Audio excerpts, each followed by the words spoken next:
We continue now at the top of Daf Yud Tesam and Beis in Meseches Rosh Hashana. This is Rosh Hashana Daf 19b. The Gemara here is continuing the Brisa of Chachamim Mitar, and the Chachamim say Tar. The case again was you have a glass utensil that gets a hole in it, and then you fill it up with lead, you fill it up with metal. So the question is, does the old Tumah return? And again, the first opinion was yes, the old Tumah returns. That was in the name of Rabbi Meir. And the Chachamim say no, it does not return. Rashi over here says, Chachamim Mitarin de'ikaro klei zechuches. It's still considered to be glass, even though you filled the hole with metal. V'lo azli basar hamayimid. We don't follow the metal, which is the maimid. Rashi here does have another understanding of the brisa in Yanacher, another way of understanding the brisa. Klei zechuches tahorin shenikvu v'hitilu l'sochan aver. The case is actually the glass utensils were tar, and then they have a hole in it, and you put in lead. So Yehuda ben Shamua says, again, that was in the name of Rabbi Meir. He's metamun tumas kli matches doraisa. He says it's considered to be metal kalim, and therefore it gets the doraisa tumah that metal kalim get. And naga ben tumah dahakol holech achar hamayim. And again, everything follows the maimid. The metal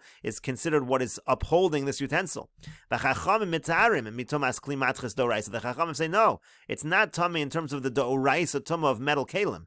But they do agree that it's going to become tamei on a derabanan level, like glass kelimar. She'en kli matches tamei and doraisa ella hamenuyin beparsha azov akesav anachoshes va'barzel. According to the opinion of the Chachamim, only those kinds of metal kalim that are enumerated in the parsha, only those get the tamei doraisa. That would not apply over here, according to the Chachamim. In any case, the Gemara continues Tanaihi. It's actually a machlokas tanoim. Rashi says ibotlam megillas tainus, whether or not the megillas tainus is bottled. That was the whole purpose of bringing this brisa over here. It seemed that according to this brisa, Yehuda ben Shamua lived after the destruction of the Beis HaMikdash, and it seemed that the Megillas Tainus was not bottled, and so that therefore the Gemara says it's actually a machlokas tanoim. The Tanya, as we learned in a brisa, hayamim ha'elu haksuvin b'Megillas Tainus, these days that are written in Megillas Tainus, bein bizman shebeis HaMikdash kayim, bein bizman she'ein Beis HaMikdash kayim asurin. Whether you're talking when there is a Beis HaMikdash, whether there's no Beis HaMikdash, it's also to fast on these days. These are days of celebration. Divrei Rabbi Meir, that's the opinion of Rabbi Meir. Rabbi Yossi says, Bizman shebeis hamikdash kayim asurin. When there's a Beis HaMikdash, then it's also to fast, simcha hilahem, because again it was a day of celebration. Ein Beis HaMikdash kayim, but if there's no Beis HaMikdash mutar, and then it's mutar to fast on these days, because at that time when there's no Beis HaMikdash, it's considered days of mourning. V'hilchasa, and the halacha is batlu, that indeed the days of tainus are batlu when there's no Beis HaMikdash. V'hilchasa, and the halacha is lo batlu, that they're not batlu. So the Gemara says, kasha hilchasa. Seems to be a contradiction. What is the halacha? Are the days of Megillas Tainus batlu or not? Are they nullified or not? And the Gemara answers, lo kasha, it's not difficult. Kan b'Chanukah Purim. In one case, we're talking about Chanukah and Purim. Chanukah and Purim, of course, remain holidays even after the Beis HaMikdash is destroyed. Kan b'Shar Yomi, but when we're talking about the other days in Megillas Tainus, those are indeed batal after the Beis HaMikdash is destroyed. The Gemara continues at the two dots, quoting the Mishnah, Al Elul Mibnei Rosh Hashana, and Elul, the messengers would go out in order that the people should know when Rosh Hashana was. V'al Tishrei Mibnei Takonas Hamoados, and then in Tishrei the messengers would go out to tell people exactly when the Yomim Tovim would fall out. And the Gemara says, 1 second, Kevan the Nafki Lua Elul, once they already go out regarding the month of Elul, so at Tishrei Lamalu, what's the point of going out for the month of Tishrei? V'chitem, and if you're going to say Dilma Avru Elul, then maybe the issue is maybe Elul was a leap month, maybe there was an extra day in Elul. And so therefore they have to go out so people can understand when Rosh Hashanah was, when Tishrei was. V'yomer Rabbi Yechinna bar Kahana Amar Rav. But the problem is that Rabbi Yechinna bar Kahana said in the name of Rav, Miyamos Ezra v'Elach, from the times of Ezra and onward, Lo motzinu Elul mu'ubra. We never found that Elul was made into a leap month. It's never a leap month. We always know how long Elul is, and so therefore we always know when Rosh Hashanah is. And so the Gemara answers, no, lo matzino delo itzdarich. It was never found because it was never needed. There was never a need to make Elul a full Elul. Ha-itzrich, but if there was such a need, if a need would arise, mavrinale, so indeed it is possible that Elul would be a leap month, and therefore it is important for the messengers to go out to tell everyone when the first day of Tishrei was, so they know when the holidays were. But the Gemara says, 1 second, Hamakalkel Rosh Hashanah. But what's the difference? At this point, it's too late. You're going to send out messengers after Rosh Hashanah. You've already ruined Rosh Hashanah. They already got Rosh Hashanah wrong. And so the Gemara says, Mutav to kalkel Rosh Hashanah. It's better that Rosh Hashanah should be ruined. V'lo yiskalkelu kulam ados, but don't ruin all of the holidays. In other words, you're right. For Rosh Hashanah, it's already too late. Rosh Hashanah comes on the first day of Tishrei. It's impossible for the messengers to get out in time in case it was a situation of an Elul Ma'uber. But at least for the other Moados, you can fix the other Moados and tell people when the first day of Tishrei was. And the Gemara says, Deikonami will give you a proof also. Dekatani al Tishrei mimnei takonas hamoados. Because what does it say? It says they go out in Tishrei because of the Moados. That's the other holidays. Not referring to Rosh Hashanah, but the other holidays that are in Tishrei. Shema Mino, you see from this that this is indeed the reason why the messengers were sent out for Tishrei. And the Gemara continues that the two dots, quoting the Mishnah of Yal Kislev Mimnei Chanukah, the messengers would go out in Kislev in order to tell people what the appropriate day for Chanukah was. V'al Adar Mimnei Purim, and on Adar they would go out so people would know when Purim was. And the Gemara says, V'ilu nisabra hashana yotzen afal adar sheni mibnei hapurim lo katani. The Mishnah does not say that if you have a situation where the year became a leap year, that the messengers have to go out for adar sheni because of Purim. And Rashi over here says, V'ilu im nisabra hashana la'achar shenichnas adar harishon. Let's say after the first adar comes, v'holchu hashluchim, and already the messengers went, yashvu bezin v'ainu v'yavrua. Now Bezin sits down and they decide, you know what, we're going to make a leap year, we're going to make a second adar. Lasos adar hasheni achar zeh, we're going to make an adar sheni. It doesn't say anything about messengers going out to communicate that information to the people. And so the Gemara says, Masnisin de lo Rebbe. Our Mishnah does not seem like the opinion of Rebbe. The Tanya, because we learned in a Brisa, Rebbe says, Im nisabra hashana, let's say it's a leap year, yotzin afal adar hasheni mimnei hapurim. The messengers have to go out to tell people about adar sheni because of Purim. And the Gemara continues, Leima b'hakam ifagi. Let us say that the machlokus between Rebbe and the Brisa and our Mishnah is as follows. The Mar Savar, because one says, Kol mitzvos hanohagos b'sheni nohagos b'rishon. All mitzvos that are done in the second adar are done in the first adar as well. Umar Savar, and the other one says, Kol mitzvos hanohagos b'sheni. All the mitzvos that are done in the second adar, ein nohagos b'rishon. They don't apply in the first adar. In other words, according to Rebbe, the mitzvahs that we do on Purim and Adar Sheni cannot be done in Adar Rishon. That's why it's important for the messengers to go out and talk about Adar Sheni, because that's the only time you can do the mitzvahs of Purim. And the other opinion holds, our Mishnah holds, no, you could do it in Adar Rishon or Adar Sheni. It would apply equally in either month, and therefore there's no need for messengers. And so the Gemara says, Lo no, the kuli alma mitzvahs hanahagos b'sheni ein nohagos b'rishon. Everybody agrees the mitzvahs you do in Adar Sheni, the mitzvahs you do for Purim in the second Adar, you do not do in the first Adar. Here, what they're really arguing about is they're arguing about how we make the leap years.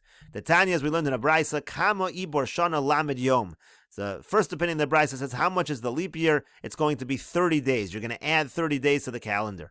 Rav Shimon ben Gamliel omer chodesh, and Rav Shimon ben Gamliel says it's a month. Rashi over here explains, Kama ibor hashana yemei adar harishon, the days of the first adar, she'oso osin ibor lashana, which you make as a leap year, you add on to the year. So again, one opinion said chodesh, kasal kadai techav tes yamim. We right now think that it's a machlokus. One says 30 days, and the one who says chodesh says it's going to be 29 days. But the Gemara says, 1 second, ma'ishna lamid diyadi. What's the difference if it's 30 days? Everyone will know that the first adar is 30 days, so they'll know exactly when adar sheni begins. Chodesh nami yadi. But if everyone knows it's 29 days, they're also going to know exactly when the second adar begins. So what's the difference between these two opinions? In both opinions, you shouldn't have to send out messengers for adar sheni. You'll always know when adar sheni begins.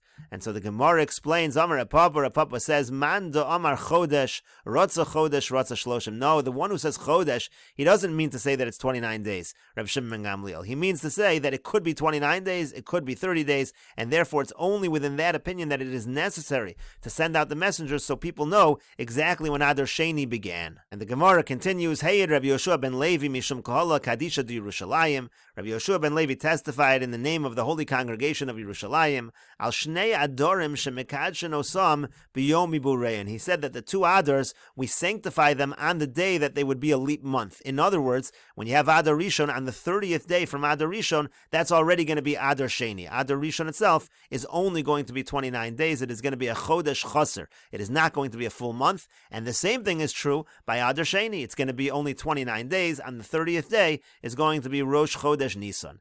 So the Gemara continues, L'meimer de chaser navdinan melein lo avdinan. What he's trying to say is that these two Adars, they're chaser and they're not mole. They're only going to be 29 days. And the Gemara says, La'afuke midadorish Rav Nachman bar Chisda. This comes to exclude that which Rav Nachman bar Chisda darshaned. He said as follows, Hey, Rabbi Simoy misham Chagai Zachariah Malochi. Rabbi Simoy testified in the name of Chagai Zachariah Malochi, Al Shnei Adarm, when it comes to the two Adars, Shem Rotzu La'asos on Shnei and Milei and Osin. If you want to make them full, you can make them both full. Shnei and chaserenos, and if you want to make them both chaser, you can make them both chaser. Echad molei ve'echad chaseros, and if you want to make one full and one chaser, that's also okay. V'kacha yenohagen begola, and that's actually the way they would do it in the exile. Umisham Rabbeinu Amru, in the name of our rabbis, they said, Liolam, always echad molei ve'echad chaser. You always have one is going to be full and one is going to be chaser. Rabbeinu over here refers to Rav. Ad sheyivad alach shehukva Rosh Chodesh bezmano. Unless you happen to know that Rosh Chodesh came out in the proper time. Rashi over here says, echad molei ve'echad chaser davka kama rishon molei v'sheni chaser. Meaning the first one is molei, the second one is chaser. Mishum Rabbeinu Rav. Who is Rabbeinu? It's Rav. Shehukva Rosh Chodesh bezmano. Unless you know that Rosh Chodesh was in the proper time, meaning at she'amru lach haboy me'eretz Yisrael, unless the people come and tell you from Eretz Yisrael, Kidshu Bezin Rosh Chodesh Adar Hasheni biyom lamed la'adar rishon. They tell you that Adar Hasheni began already on the 30th day, v'yasu es harishon chaser, and that the first one is going to be chaser. Unless you know for sure the first one is chaser, then the first Adar is going to be molei. And the Gemara continues, Shalchu leila marukva, they sent marukva the following message, Adar hasamuch lanisan, whatever Adar falls out next to Nisan, liolam chaser, it's always going to be chaser, it's always going to be 29 days. So Meisiv Rav Nachman asks, it says, Al shnei chodashim mechalenes haShabbos, it says there are 2 months when we're even allowed to be mechal Shabbos in order to deliver the message how long the month is, Al Nisan ve'al Tishrei, it applies to Nisan and Tishrei. Rashi over here says, mechalenes haShabbos, Eidim sheroes halavana b'chidusha. Let's say you have Eidim and they see the new moon, mechalenes haShabbos lotzes chutz l'tchum, lavo lebezin, they can even leave the tchum, the boundary of Shabbos, they can be mechal Shabbos in order to come to Bezdin, lahoyed lifnein, in order to testify that there was a new moon, lefisha hamawadim kulan tuluyin b'shnei chadashim alalu. Because when it comes to Nisan, when it comes to Tishrei, all the holidays depend on when they are, so you're even allowed to be mechal Shabbos. Right now we think that why are we being mechal Shabbos? To know when the moon is. They're trying to tell us whether it was a full month or a chaser month. That's what we think is going on. And so the Gemara says, 1 second. Now, if you're going to say that the Adar next to Nisan sometimes is a mole and sometimes is a chaser, it makes perfect sense why we're mechal Shabbos. Rashi says, if they saw it on the day 30, if they don't come and testify, then Bezin's going to wait an extra day. They're not going to make it Rosh Chodesh until the next day. But really, again, it's already on day 30.